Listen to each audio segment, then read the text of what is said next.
দোকানের মতো মিষ্টি পাউরুটি এখন কিন্তু গ্যাসের চুলায় ডিম আর ইস্ট ছাড়াই খুব সহজেই বানিয়ে নিতে পারবে। আজকে সেই রেসিপি তোমাদের সাথে শেয়ার করব। খুব সহজ রেসিপি আর খেতে একদম দোকানের মতো।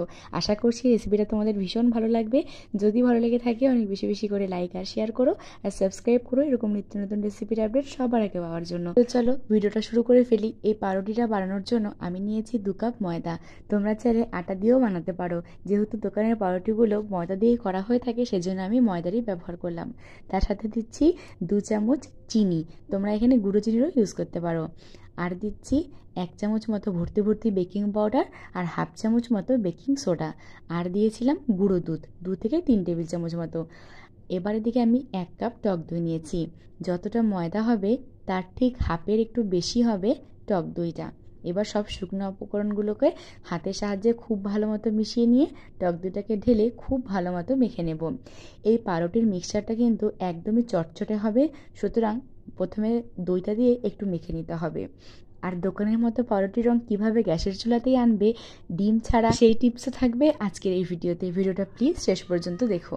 তো দেখো আমার প্রথমে দই দিয়ে তো মাখা হয়ে গেছিলো, তারপরে অল্প অল্প গরম জল দিয়ে আমি একটু মেখে নিচ্ছি। দেখে তো নিশ্চয়ই বুঝতে পারছো কতটা চটচটে আছে। এবার 2 থেকে 3 টেবিল চামচ মতো সাদা তেল দিয়ে খুব ভালো মতো আরও একবার মেখে নিতে হবে। এটা কিন্তু একদমই চটচটে, হাতে কিন্তু লেগে যাবে, তাও কিন্তু এরকম করেই মাখতে হবে, তাহলেই কিন্তু পাউরুটিগুলো ভীষণই নরম হবে। এবার দেখো আমার মাখা হয়ে গেছে। এবার সব কিছু একসাথে জড়ো করে আমি ঢাকা চাপাতে রেখে দেবো 1 ঘন্টার জন্য। তোমরা চাইলে 3-4 ঘন্টাও কিন্তু রেস্টে রাখতে পারো। যত বেশি রেস্টে থাকবে ময়দাটা, পাউরুটিগুলো কিন্তু তত বেশি ফুলবে। দেখো আমার 1 ঘন্টা পরে আমি ঢাকা চাপা খুলে তোমাদের দেখিয়ে দিচ্ছি কতটা নরম আছে। আর ময়দাটা কিন্তু একদম সেট হয়ে গেছে। হাতে একটু বেশি করে তেল লাগিয়ে নেবে, তারপরে কিন্তু ময়দাটাকে ধরবে, নয়তো কিন্তু হাতে একদম ময়দা লেগে যাবে। দেখে তো নিশ্চয়ই বুঝতে পারছো ময়দার ভিতরে কত সুন্দর জালি তৈরি হয়ে গেছে। ইস্ট ছাড়াও যে এত সুন্দর পাউরুটি তৈরি করা যায়, তোমরা না বানালে কিন্তু নিজেরা বুঝতেই পারবে না। তো দেখো একবার সব কিছুকে ভালো মতো মিশিয়ে নিচ্ছি। যেহেতু আমি গ্যাসেই বানাবো তার জন্য একটা থালা আমার প্রস্তুত করে নিতে হবে। তার জন্য আমি এখানে একটা স্টিলের থালা নিয়েছি, তোমরা চাইলে অ্যালুমিনিয়ামের মোল্ডও নিতে পারো। এবার স্টিলের থালাটার গায়ে খুব ভালো মতো তেল বুলিয়ে দিয়ে একটা কাগজকে ওই থালার শেপের মতো করে কেটে নিয়েছি। আর ওই কাগজটাকে খুব সুন্দরভাবে বাটির সাথে সেট করে দিচ্ছি। দেখো একটু চেপে চেপে সেট করবে, একদম বাটার পেপার কিন্তু মনে হচ্ছে। এবার দেখো একদম দোকানের মতো হওয়ার জন্য আমি কিছু টুটি ফুটি নিয়েছি আর নিয়েছি ঘন করে জাল দেওয়া দুধ। এই দুধটা ঘন করার সময় আমি কিন্তু হাফ চামচের মতো মিষ্টি দিয়েছিলাম, তাহলে কিন্তু পাউরুটি কালারটা ভীষণই ভালো আসবে। এবার দেখো হাতের মধ্যে আর একটু তেল বুলিয়ে নিয়ে লিচিটা কেটে নিচ্ছি আমি ময়দার থেকে। আর ঠিক এরকম করে সব কিছু পেছনের দিকে নিয়ে এসে জড়ো করে নিচের মুখটা বন্ধ করে দেবে। যেরকমটা আমি করছি ঠিক সেরকমটা করেই করবে, দেখবে পাউরুটির উপরটা খুব অনায়াসেই মসৃণ হয়ে যাবে। এভাবে আমি পরেরটাও করে নিচ্ছি, তোমরাও কিন্তু এভাবেই করে নেবে, শুধু হাতের মধ্যে একটু বেশি করে তেল লাগিয়ে নেবে। এবার ময়দার লিচিগুলোকে হাতের সাহায্যে একটু প্রেস করে নিচ্ছি।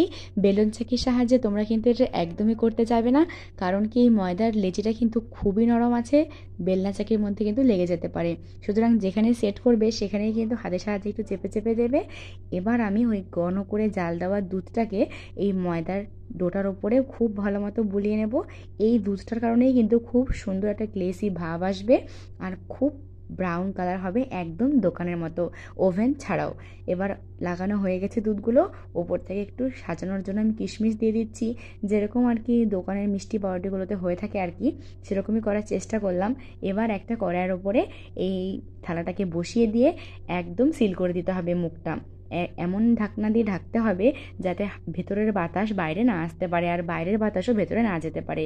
এরকম করে প্রথমে 5 মিনিট হাই হিটে, তারপরে একদম স্লো ফ্লেমে 30 মিনিট রাখলে এরকম সুন্দর কালার পাউরুটি তৈরি হয়ে যাবে তোমার ঘরেও গ্যাসে খুব সহজে।